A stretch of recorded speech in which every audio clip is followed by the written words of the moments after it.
entramos a los métodos de estudio bíblico según el tema y comenzamos con el tema biográfico.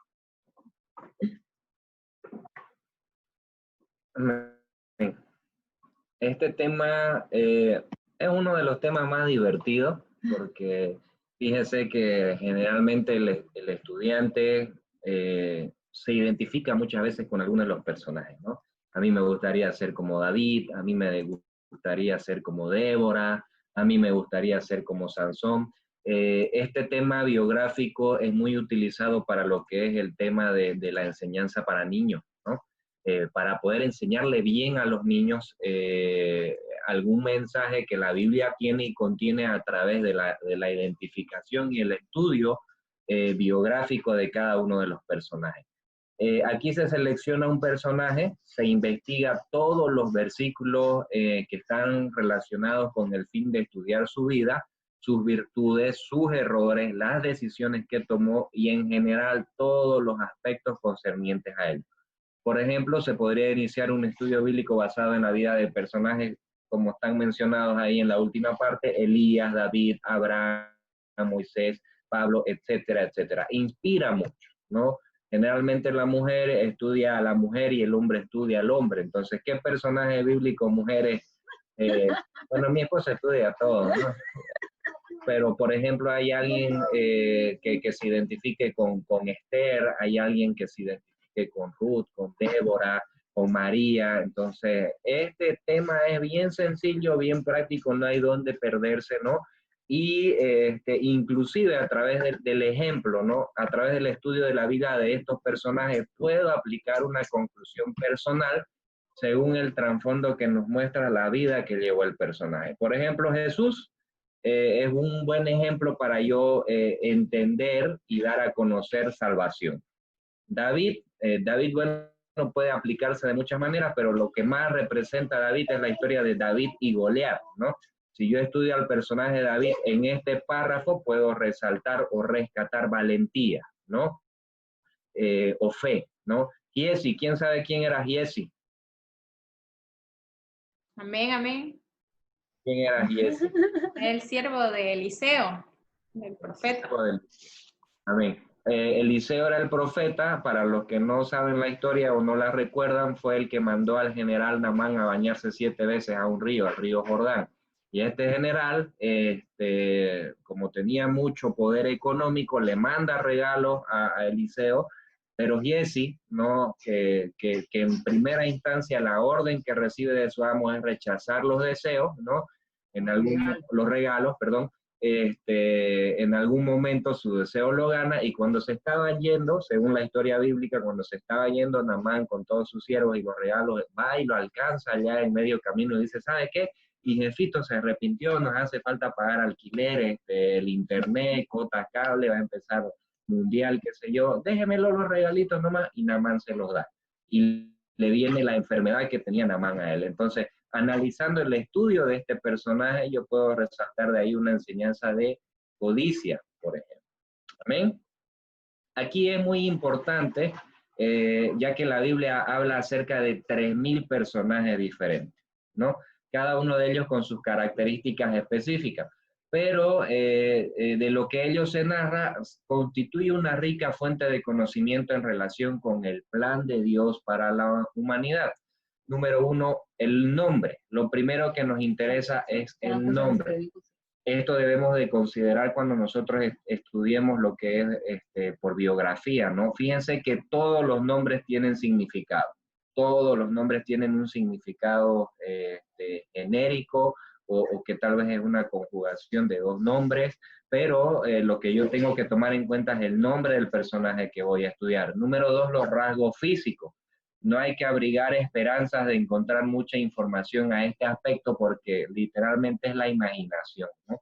Pero no siempre, ¿no? Por ejemplo, en Génesis vemos, hay cosas que la Biblia habla que son datos muy específicos que nos ayudan a ubicarnos o tal vez a preguntarnos por qué se mencionó eso, ¿no? Por ejemplo, la Biblia dice, Lea, que fue una de las esposas de Jacob, la hermana mayor de Raquel, dice que Raquel era hermosa, ¿no? Que Raquel, como todas las Raquel, Raquel era de hermoso parecer, dice, físicamente era bella, pero Lea, dice, era de ojos delicados.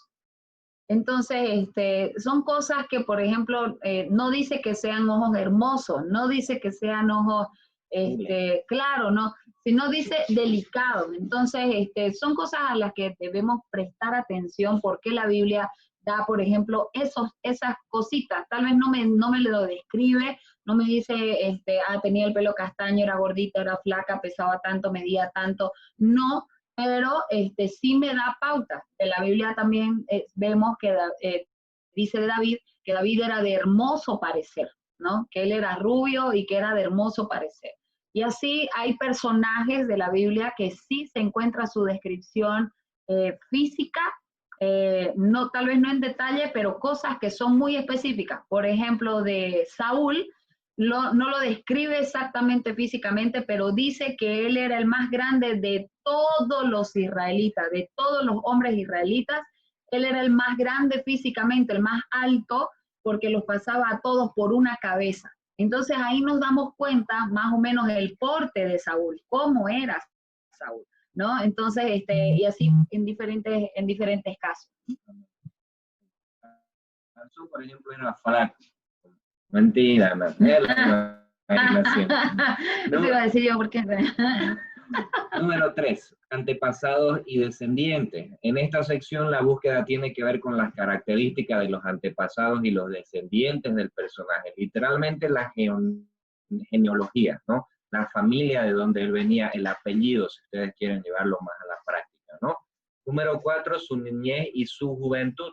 Aquí se estudia ya directamente la vida del individuo buscando acontecimientos o influencias que en una forma u otra moldearon su carácter e influyeron decisivamente en la trayectoria posterior a su vida. Aquí yo tomo mucho el ejemplo del Señor Jesús, porque al Señor Jesús se lo menciona a los 12 años en el templo y de ahí no hay muchos datos que nos hablen acerca de él, sino hasta los 30 años en el que comienza su ministerio. Entonces, todos estos datos también aportan a poder tener una información o poder centrarnos más en qué investigar, que tal vez la Biblia me deje en ciertas maneras a grandes rasgos, ¿no? Número 5, la ocupación.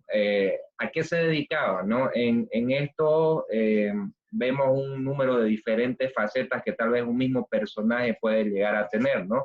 Lugares donde trabajó, si era guerrero, por ejemplo, David era pastor de ovejas, después pasó a ser guerrero por 2 o 3 horas cuando estaba con Goliat, después pasó a ser músico y después pasó a ser rey, ¿no? Después pasó a ser papá, etcétera. La ocupación o las facetas que involucraron a este personaje. El carácter. Lo más importante de un hombre es exactamente no lo que hace, sino el carácter que presenta en las acciones o características que la Biblia nos narra y nos dicen de cómo él actuó. Jehú, por ejemplo, ¿lo conocen a Jehú? Un personaje que yo pienso que tenía un carácter bastante colérico, sanguíneo, ¿no? Porque hay una parte en la Biblia en la que Jehú es el que le da la muerte a la reina Jezabel de una manera bien drástica, ¿no? Por ejemplo, el mismo profeta Elías, que mató a los 300 de Baal, ¿no? Y vemos en ciertas partes de la Biblia un hombre tranquilo, a los 400, perdón, profetas de Baal, vemos un hombre tranquilo, pero en esta porción de la Biblia, ¿qué pasó con él? Se convirtió totalmente, ¿no? Entonces, el carácter, según la porción que nosotros estamos estudiando, de qué acción o reacción tuvo él, ¿no? Su vida espiritual, en gran parte elegimos a un personaje para estudio por las lecciones que su vida espiritual nos puede ofrecer. Cuando hablamos de vida espiritual, hablamos de qué tanto consideró a Dios, qué tanto hubo de Dios en su vida, qué tanto platicó con Dios, ¿no? O dejó que Dios haga las cosas a través de él, ¿no? Influencia en su vida. Aquí dedicaremos tiempo a la consideración de todas aquellas influencias ejercidas sobre la vida de nuestros personajes por individuos, circunstancias y fuerzas que moldearon su vida y al final jugaron un papel definitivo en sus decisiones. Por ejemplo... Hay alguien que diga acerca de un personaje que fue influenciado por alguien más.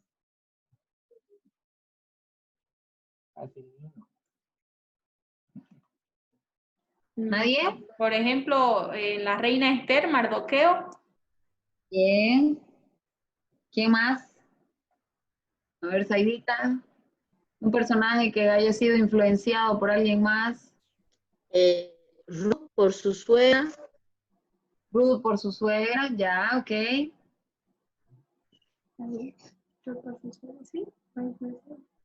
Uno más.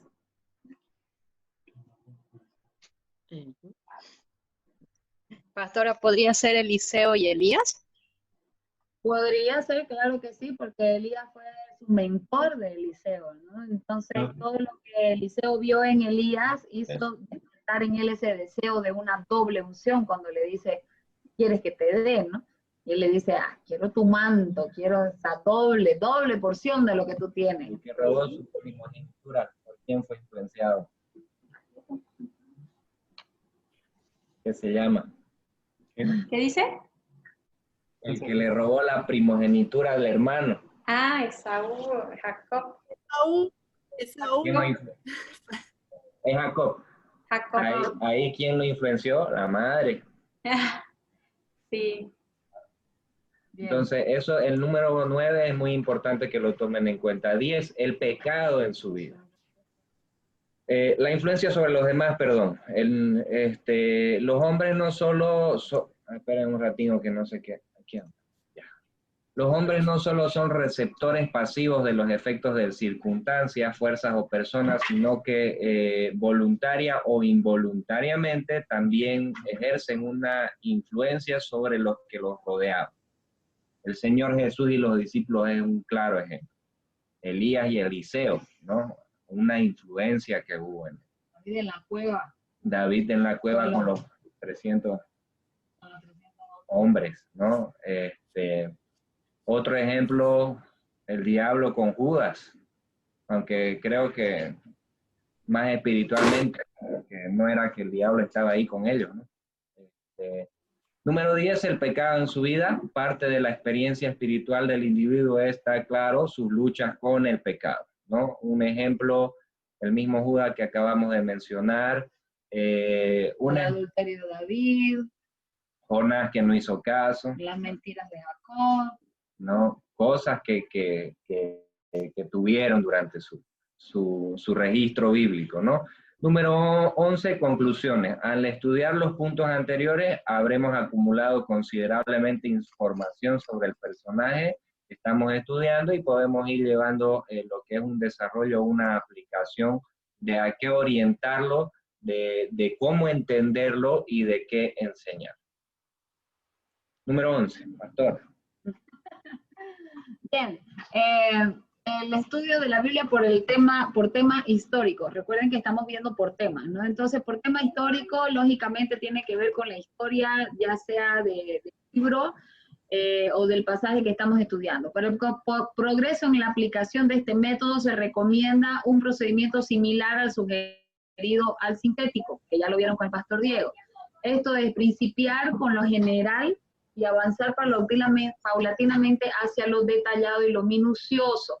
En este caso, la primera área de estudio será la Biblia entera. Con esto queremos decir que debemos primero ubicarnos históricamente en relación con todo el periodo bíblico, antes de concentrar nuestra atención en el pasaje que específicamente nos interesa.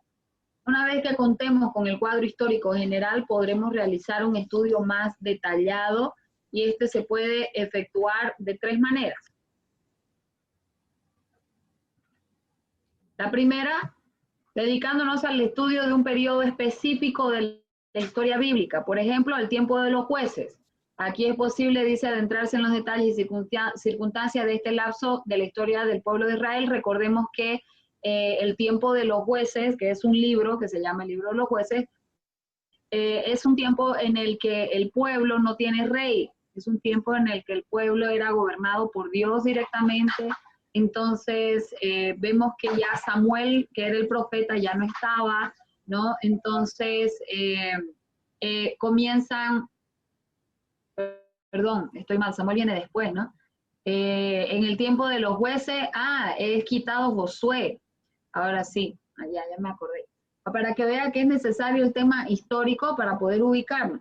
El tiempo de los jueces viene por causa de que Josué no levanta un líder que quede en su lugar. Moisés, dice la palabra del Señor, fue servido por Josué por 40 años. Dice Moisés, siervo de Dios, Josué, siervo de Moisés. Josué sirve a Moisés por 40 años y ese lapso de tiempo que Josué le sirvió de preparación para aprender a tener una comunión con Dios, a liderar el pueblo, a tratar con el pueblo, a tomar decisiones, etcétera, etcétera, ¿no? Entonces, fue preparado para poder ocupar el lugar de Moisés cuando éste muriera, y fue exactamente lo que sucedió. Dios escoge a Josué, luego de 40 años de estar siendo preparado con Moisés, Dios escoge a Josué para que éste ocupara el lugar de Moisés, pero Josué no hizo lo mismo que Moisés. Josué fue él solito, pero no preparó a nadie que ocupara su lugar.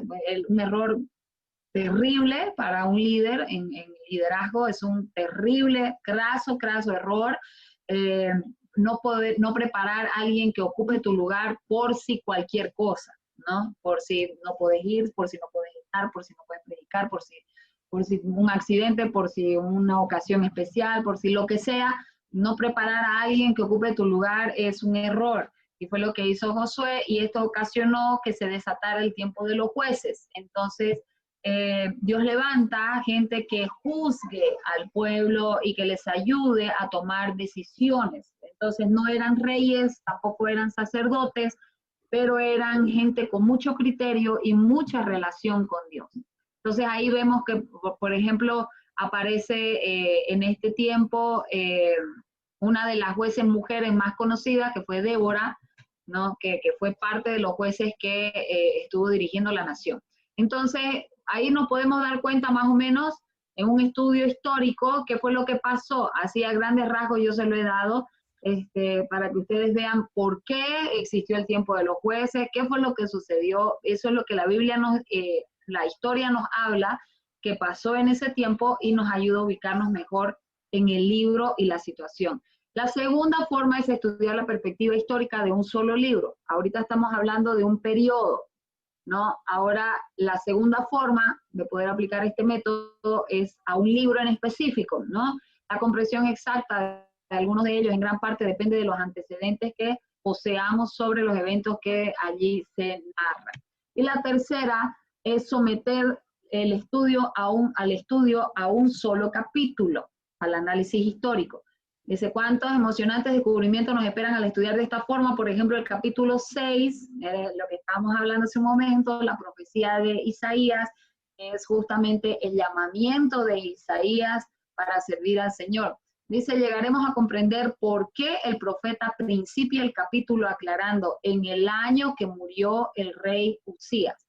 Y así como hay muchos pasajes que comienzan exactamente así. Por ejemplo, el día jueves que prediqué, leí una porción de Nehemías, el capítulo 1 y el capítulo 2, parte, que hablaba y comenzaba justamente diciendo, ¿no? En el mes de Nisán del año 20 del reinado de Artajerjes, ¿no? Entonces comienza dando la fecha. ¿Por qué comienza así? Porque la situación histórica, el contexto histórico en esa fecha, en ese mes específicamente, es crucial, ¿no? Entonces, y en el capítulo 2, dice en el mes de Kelief, y en el capítulo 2 dice, y en el mes de Nisán. Entonces, ¿por qué? Porque de esa manera, yo que estoy leyendo la Biblia, esa narración, puedo pararme y decir, ok, ¿cuándo fue que Nehemías se entera de que los muros estaban destruidos y se pone a orar pidiéndole al Señor una dirección, y cuando Dios le da la oportunidad en respuesta a esa oración? Entonces puedo ver, de acuerdo a los meses que me citan, que Nehemías permaneció intercediendo durante 3 meses antes de que Dios contestara su oración y le diera la oportunidad de hablar con el rey para irse. Entonces, esos nos ayudan a poder centrarnos en el contexto histórico. Como pueden ver, el análisis histórico es súper útil para poder entender ciertas situaciones específicas. Y muchas veces podemos combinar los métodos para poder, qué sé yo, aplicar un método inductivo, que es el análisis de la palabra, ¿no es cierto? Y lo puedo combinar con un método histórico. O si estoy viendo, por ejemplo, de un personaje, por decir en el caso de Nehemías, entonces puedo combinar ese método histórico que yo estoy viendo del análisis del suceso para llegar a una conclusión o a una enseñanza. Puedo combinarlo con un biográfico y decir, muy bien, ¿quién era Nehemías? Ah, Nehemías era el copero del rey. ¿Hacía cuánto? ¿Por qué estaba ahí? ¿Por qué? De cómo él llega a ser copero del rey. Nehemías nace en cautiverio o fue llevado cautivo. Era de los nacidos en Jerusalén y fue llevado cautivo a Babilonia. ¿Qué fue lo que pasó? ¿Por qué él estaba allá y no estaba acá? ¿Por qué él estaba allá con el rey y no estaba acá en su nación? Por ejemplo, ¿no? Entonces podemos combinar los métodos. Y puedo ir de lo general, toda la Biblia, o tomar un libro, o tomar un capítulo, o tomar un periodo de tiempo en específico. Entonces, por decir, cuando hablamos de periodo de tiempo, puedo tomar los 4 evangelios. ¿Y qué periodo de tiempo para estudiar qué cosa? Tomo los 4 evangelios. A ver si reciben revelación. Con el método histórico, si tomo los 4 evangelios, ¿qué es lo que estoy tratando de estudiar? ¿Qué voy a ver? La vida de Jesús. Exactamente, voy a ver la vida de Jesús, entonces puedo combinarlo con un método biográfico y ya me centro en el personaje principal que me interesa, que es Jesús, ¿no? Pero voy a ver todo ese periodo que la Biblia narra en 4 libros de Jesús en la tierra. ¿Qué hizo? ¿Dónde anduvo? ¿Cómo fue? ¿Con quién estuvo? ¿Cuándo pasó qué cosa? ¿De qué forma pasó? ¿Dónde pasó? ¿A qué hora pasó? Porque a veces da hasta la hora, ¿no es cierto? En la crucifixión, por ejemplo, da la hora, a la hora tercera, a la hora novena, a la hora décima, a la hora esto, a la hora lo otro, ¿no? Entonces, ahí podemos darnos cuenta justamente de las cosas que están sucediendo. Vamos con el estudio bíblico por tema devocional. Por tema devocional, dice, se conoce este método con el nombre devocional porque acentúa el estudio con el fin de producir la edificación de la vida espiritual del cristiano, llevándole una experiencia más real de su conocimiento de Dios y de su entrega personal a Él. Este tipo de estudio lo podemos practicar cuando menos de 4 maneras diferentes. La primera de ellas, el progresivo. Para un gran número de cristianos, estudiar la Biblia significa únicamente leerla progresivamente de Génesis a Apocalipsis. En ese caso, estoy leyendo la Biblia. No sé si la estaríamos estudiando, pero estamos leyendo la Biblia.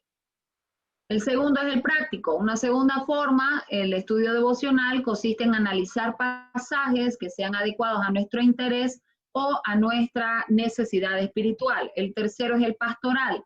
La vida cristiana no es una misión momentánea, es un proceso que dura toda la vida. El cuarto es personal. Las escrituras serán a nuestro corazón dulces como a la miel, solo en la medida en que logramos localizar entre sus páginas a Jesucristo. Entonces, en este personal hablamos más que nada como que de una conexión, pues. Amor, el que tenía de Monroe, ¿por aquí me lo puedes hacer? Creo que está allá adentro.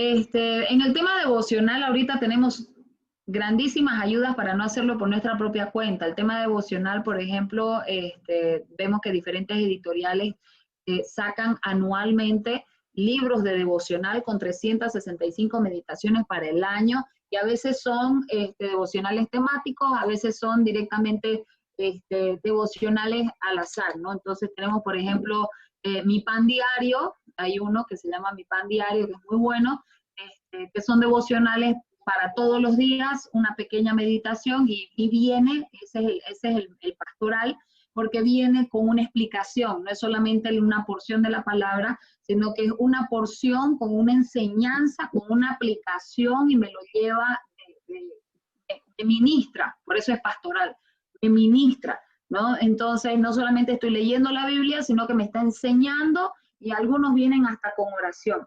Miren, tengo por ejemplo, aquí, que quería mostrarles para que ustedes vean que no siempre es Mi Pan Diario o devocionales para todos los días, así esos libritos chiquitito, podemos encontrar devocionales temáticos, devocionales que van dirigidos ya con una visión o van enfocados, ya van con un enfoque específico y nos ayudan. Por ejemplo, es un devocional diario. Ahí lo ven. Es un devocional diario, pero se llama El poder de la oración. Devocional diario de poder y oración para los 365 días. Su autor, el doctor Miles Monroe. Si alguna vez han leído un libro de él, entonces saben que este libro vale la pena. Si no lo han leído nunca, Miles Monroe es, en primer lugar, es un hombre que ya falleció. Murió en un accidente de avión, un accidente que fue profetizado. Él sabía que iba a fallecer y tomó el vuelo con toda su familia y murieron todos juntos. Pero murieron, no era un suicidio, no era la voluntad de Dios. Y un hombre muy joven, un hombre que ha escrito muchos libros de liderazgo, ha escrito muchos libros de oración, muchos libros de intercesión, muchos libros para crecimiento cristiano principalmente, ¿no? Entonces, este tipo de devocionales, por ejemplo, este devocional está dirigido a la oración y a una vida con propósito. Entonces, todos los temas que ustedes van a ver en este devocional, por ejemplo, ahí ustedes ven el primer tema, se llama Todos Oran, ¿no? Hoy día, por ejemplo, ¿qué fecha es? Hoy es 19 de septiembre, cumpleaños de mi suegra. Hoy 19 de septiembre, por ejemplo, vienen por fecha, ahí lo ven. 19 de septiembre, por ejemplo, el tema de hoy día, las ideas son semillas para el destino, o algo así. Son semillas del destino, ¿lo ven? Entonces, este tema de devocionales, el estudio por devocional, ya tenemos hartísima ayuda, no es necesario que ustedes lo hagan solos. Si quieren estudiar la Biblia mediante este método, pueden hacerlo justamente comprándose uno de estos, un buen libro de un buen autor que pueda darles enseñanzas útiles y la aplicación a lo que ustedes necesitan. Entonces, Pastora, ¿y aquellas aplicaciones, las recomienda? ¿Aplicaciones al celular que le llegan todos los días los devocionales? Las aplicaciones del celular, bueno,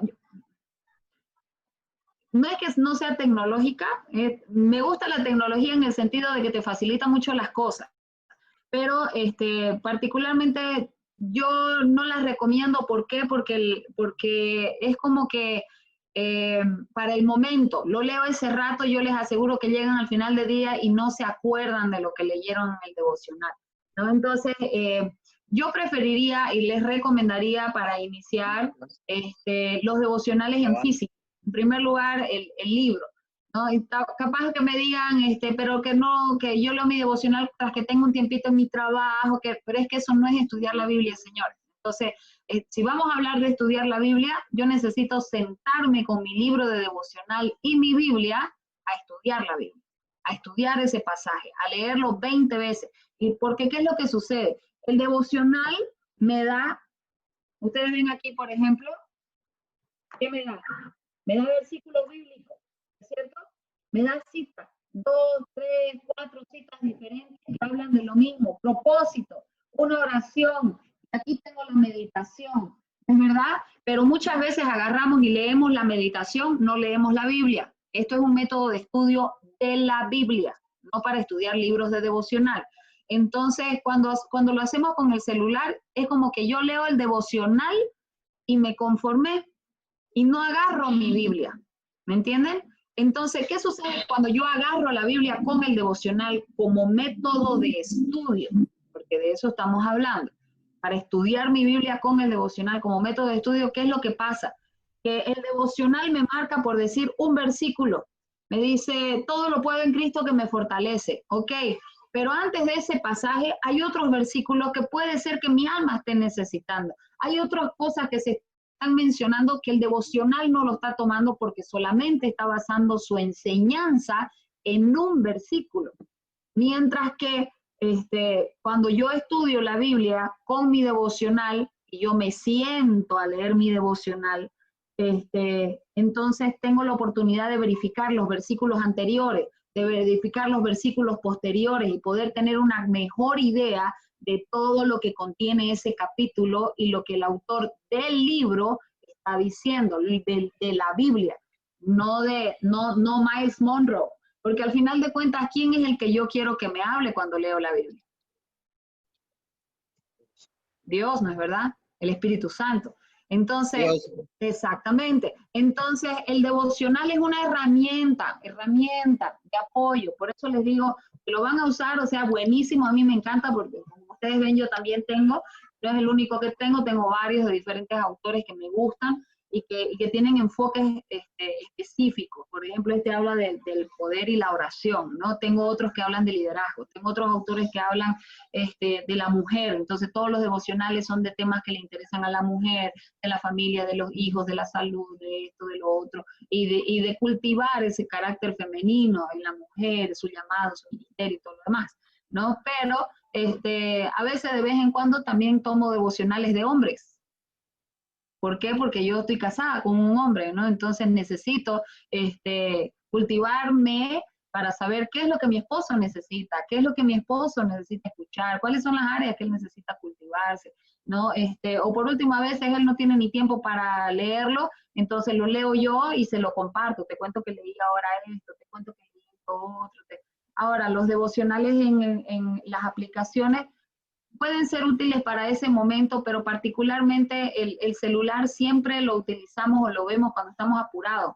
Entonces la aplicación es para eso, para ahorrarnos tiempo, y lo que queremos aquí es estudiar la Biblia, y dijimos desde un principio que debemos ser intencionales en dedicarle un tiempo específico al estudio de la Biblia. Entonces, yo preferiría que no utilizaran aplicaciones porque eso nos tienta a decir, ya leí, no leo, ya a mi casa, ya para qué voy a leer, ya lo leí ahora. Ya lo leí en el almuerzo, lo leí mientras iba en el micro, lo leí. Entonces llegamos a la casa, tenemos un tiempito y decimos, no voy a mirar tele, ya lo leí mi devocional, ¿para qué voy a leer de nuevo? ¿No es verdad? Mientras que si no lo tenemos ahí a la mano, nos vamos a ver en esa necesidad y esa obligación de poder ser intencional y dedicarle un tiempo al estudio bíblico. ¿Hasta aquí alguna pregunta?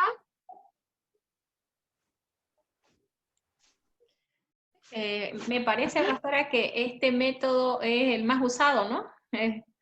Bueno, sí, justamente, es el que más se ocupa. Justamente por el hecho de que están las aplicaciones, pues, y ahora en los celulares, ¿no? O si no, a veces hay gente que dice, voy a estudiar la Biblia, ¿no? De una manera práctica, como devocional, y agarran la Biblia y hacen, ¿cómo se llama? Bibliomancia. Entonces agarran la Biblia y donde caiga es para mí, ¿no? Y ya más o menos le calculo que al final está Apocalipsis, jamás voy a abrir la última hoja para que el Señor me diga, arrepiéntete, generación de víboras. No, pues no, voy a abrir por la mitad, voy a abrir para, por donde más o menos está Juan, aquí está, ¿no? Para que me hable del amor de Dios, para que me hable de que me ama, de que Dios es su único hijo, y etcétera, etcétera, ¿no? ¿Verdad? Entonces, hacemos bibliomancia. Y en muchas ocasiones las aplicaciones hacen lo mismo, es como una ruleta al azar y ver qué versículo te cae, digamos, ¿no? Pero sí es uno de los más usados, y se recomienda cuando la persona está iniciando en los caminos del Señor, siempre regalarle un devocional o decirle comprate. Ya hay Biblias que vienen con devocional. Hay algunas Biblias que vienen con devocional incluido, ¿no? Entonces, por ejemplo, cuando a mí me nombran madrina para matrimonio, para las ceremonias religiosas, siempre hay una Biblia que me gusta regalarles, porque contienen devocionales familiares. Entonces, todos los temas, y es así, y son devocionales para todos los días, y están en la Biblia, ¿no? Entonces, son como que las páginas así metidas, ¿no? Y contienen devocionales con enfoque familiar, enfoque al matrimonio, enfoque a la familia, a los hijos, y hablando de diferentes temas, ¿no? Entonces, pero sí es uno de los más usados. Ya estamos llegando al final. Quiero compartirles con el tema teológico. De aquí tiene 4 pasos para llevarse a cabo. Dice cada uno de ellos, a la vez que es progresivo, pretende llevar al estudiante a la médula doctrinal de la porción elegida. Entonces vemos, por ejemplo, el primer paso es el descubrimiento, Dice, no es raro que leamos muchas veces algún pasaje bíblico sin percatarnos de que contiene profundas enseñanzas doctrinales, como veíamos el otro día, Juan 11:35. Con 3 preguntas nos dimos cuenta de todo lo que 2 palabras juntas nos estaban queriendo decir en un versículo, ¿no es verdad? El segundo es la comparación. La lista de enseñanzas doctrinales que hayamos compilado en el proceso anterior servirá para iniciar la labor de confrontación entre las diferentes declaraciones del texto. Entonces, hacemos un comparativo ya de un texto con otro texto en tema doctrinal. La organización dice, reunidas ya todas las enseñanzas doctrinales de un segmento bíblico, el siguiente paso consistirá en su organización y luego viene la interpretación, que es el último paso del método teológico, y consistirá en encontrar el significado de las palabras que se han escrito. Entonces, el método teológico es más para estudio de doctrina, ¿no? Entonces, es más doctrinal, para hacer análisis doctrinal de ciertos pasajes específicos y luego se lleva a la comparación, luego a la organización y por último a la interpretación para una conclusión. La manera de obtener el significado de las palabras en el pasaje es por medio del contexto. El último es el tema profético. El tema profético, bueno, ya hemos hablado un poquito hoy día de lo que es el estudio profético. Y la verdad que a veces el estudio profético es un poquito complicado porque en algunos libros proféticos se utiliza mucha simbología. Es importante y aún urgente que nos entreguemos un estudio serio de la profecía bíblica. Además, no menos que una tercera parte de la Biblia está dedicada a asuntos proféticos. De tal manera que si en verdad nos interesa llegar a conocer la palabra de Dios, irremisiblemente nos veremos obligados a dedicar una buena parte de nuestro tiempo al estudio profético. La profecía es la proclamación de la voluntad de Dios para los hombres. En ocasiones incluye el anuncio de algún evento futuro como parte del cumplimiento de esa voluntad. Es decir, que no siempre la profecía tiene que ver con un evento que va a suceder en el futuro. La profecía es la proclamación de la voluntad de Dios para los hombres. La proclamación de la voluntad de Dios para los hombres. Hay algunos que dicen, por decir, han dicho de mí, ¿no? Algunos, no es profeta porque no dice lo que va a pasar.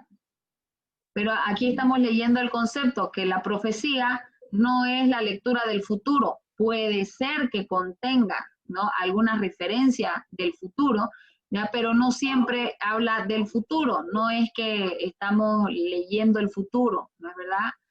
Lo que estamos haciendo es una proclamación de la voluntad de Dios para los hombres. En ocasiones incluyen algún evento futuro como parte del cumplimiento de esa voluntad. Estudiar la Biblia siguiendo este método significa la lectura repetida del libro o porción deseada. Aun cuando en la primera lectura parezca un confuso laberinto de ideas, personajes, lugares, etcétera, no debemos desmayar, sino seguir leyendo hasta lograr organizar su contenido. Por ejemplo, el libro de Apocalipsis habla de la gran ramera. Apocalipsis habla acerca de 2 mujeres, pero una de ellas dice es la gran ramera. ¿Quién es la gran ramera?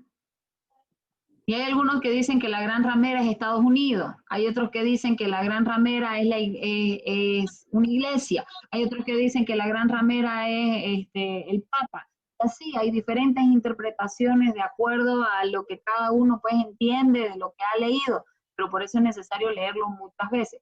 Dice, es de gran importancia ubicarnos en el medio ambiente del profeta, de la porción que estamos leyendo. Segundo, buscamos, dice, los temas principales del pasaje. Tercero, es importante la descripción de la personalidad y las características del mensajero, que era lo que les estaba diciendo hace un momento. Cuarto, durante lecturas subsecuentes anotaremos lo más posible la cronología del pasaje profético. ¿Qué es la cronología del pasaje profético? Quiere decir el orden de sucesos.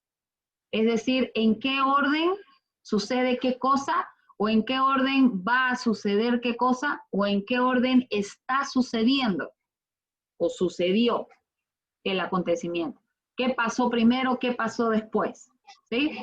Luego dice, durante lectura subsecuente anotaremos lo más posible para ver la cronología. Ahora enfocaremos la atención sobre los individuos a quienes se dirigió el mensaje de Dios por boca del profeta. ¿Quiénes eran los que estaban recibiendo esa profecía? Primero estamos viendo al mensajero en el contexto histórico y luego vemos al que recibe la profecía. Se debe buscar también los propósitos que Dios haya tenido para enviar al mensajero. Enseguida se debe trabajar exclusivamente los mensajes proféticos. Luego de eso dice, será comparar cada mensaje con pasajes similares o paralelos en otras partes de las Escrituras. Como les decía, por ejemplo, Daniel, podemos leer paralelamente con Apocalipsis y vamos a ver que hay cosas que sí están repetidas. Por fin arribamos a la delicada tarea de clasificar el contenido de los distintos segmentos de la porción bajo estudio. Los pasajes proféticos y los didácticos, los mensajes que ya se han cumplido, los que aún no se han cumplido o están por cumplirse. Una vez formado un criterio sobre el mensaje de la profecía, resta solamente elaborar las conclusiones y aplicaciones personales. En el tema profético, y aquí compartiéndoles un poco de mi experiencia en el estudio teológico, por ejemplo, a mí me tocó, gracias al Señor, uno de los libros que más me gustan de la Biblia es Isaías. Por eso me reí cuando el pastor Diego dijo que usualmente las mujeres tienden a buscar personajes de mujeres porque se identifican. En mi caso ha sido un poco diferente, ¿no? A mí uno de los libros que más me gustan es el libro de Isaías, es un libro profético, es un libro de mucha profecía muy pesada, profecía muy importante, pero ¿por qué me gusta? Porque cuando estuve en el seminario, tuve un docente que nos hizo, con el que llevamos la materia del libro de Isaías, que nos hizo estudiar el libro de Isaías minuciosamente con diferentes métodos. Por ejemplo, ahí, con ese libro, nosotros aplicamos, por ejemplo, el método de por palabra. Entonces, él decía, ok, van a buscar tal palabra, ¿cuántas veces se repite en todo el libro? O sea, he leído el libro de Isaías por lo menos 20 veces completo. ¿Por qué? Porque primero teníamos que buscar palabras, después teníamos que buscar versículos bíblicos que hablen de tal cosa. Teníamos que marcar las profecías que eran para Jerusalén, las profecías que eran para Judá, las profecías que eran para las naciones que le hicieron daño al pueblo de Israel, las profecías de restauración, las profecías de restitución, las profecías, y así. Entonces, imagínense, he leído el libro de Isaías mínimo 20 veces. Y después, para hacerlo biográfico, la vida de Isaías, utilizamos el método de estudio por libro para analizar el libro en su totalidad, su contenido, el tema, quién lo escribió, cuándo lo escribió, marco histórico, situación en la que vivía el profeta, la manifestación del Espíritu Santo, la presencia del Señor Jesucristo, hubo presencia, no hubo presencia, quién hablaba en ese momento, bajo qué circunstancias se escribieron, ¿cuál fue la problemática? ¿Qué era el problema que estaba sucediendo para que tengan esas palabras proféticas? Fue tremendo. Entonces, como ustedes ven, la Biblia no se puede estudiar bajo un solo método. Siempre vayan y traten de combinar un método con otro. Háganse las preguntas de rigor, como se dice, de lo que ustedes están leyendo, qué, cómo, cuándo, dónde, por qué, son preguntas de rigor, ¿no? Entonces, ¿quién lo escribió? ¿A quién se lo escribió? ¿Por qué se lo escribió? ¿Cuál es el tema principal? ¿Cuál es la situación? ¿Por qué Dios está hablando así? ¿Por qué castigó a Sodoma y Gomorra, por ejemplo, ¿no? Entonces, cosas que nos lleven a poder buscar mayor información y entrar en un análisis más profundo de la Biblia. La Biblia, ustedes les estamos dando una gama de métodos diferentes para que los combinen, crúcenlo. Entonces, agarren, qué sé yo, si van a estudiar el método profético, ok, crúcenlo con el biográfico, crúcenlo con el analítico, crúcenlo con el inductivo, de tomar un pasaje en específico, una profecía en específica. Mis caminos no son vuestros caminos, ni mis pensamientos son vuestros pensamientos. ¿Qué es lo que Dios me quiere decir con esto? Aquí, ¿sabe cuánta enseñanza se puede sacar? Un bosquejo de 3 puntos mínimo usted puede sacar de ese solo versículo. pero aplicando el método inductivo, con el método analítico, con el método de por palabra, qué quiere decir camino, qué quiere decir pensamiento, ¿entiendes? Ahí van a perdonar, a mí me emociona hablar de este tipo de cosas, enseñarlas, porque la palabra de Dios es lo que va a revelar no solamente lo que ha sucedido en tiempos pasados, sino lo que está sucediendo ahora y las cosas que están por venir. Por eso es que en el método profético se consideran las profecías, que hay que clasificarlas. La profecía ya se cumplió, y si se cumplió, ¿dónde aparece su cumplimiento? Si la profecía fue cumplida, yo le aseguro que aparece su cumplimiento en otro pasaje de la Biblia. Entonces, sí se puede demostrar que está cumplido con otro versículo, en, qué sé yo, en el Nuevo Testamento, ¿no? Entonces, todo ese tipo de cosas, mayor revelación de Dios para nuestra vida, a una mayor revelación del Espíritu Santo para nosotros.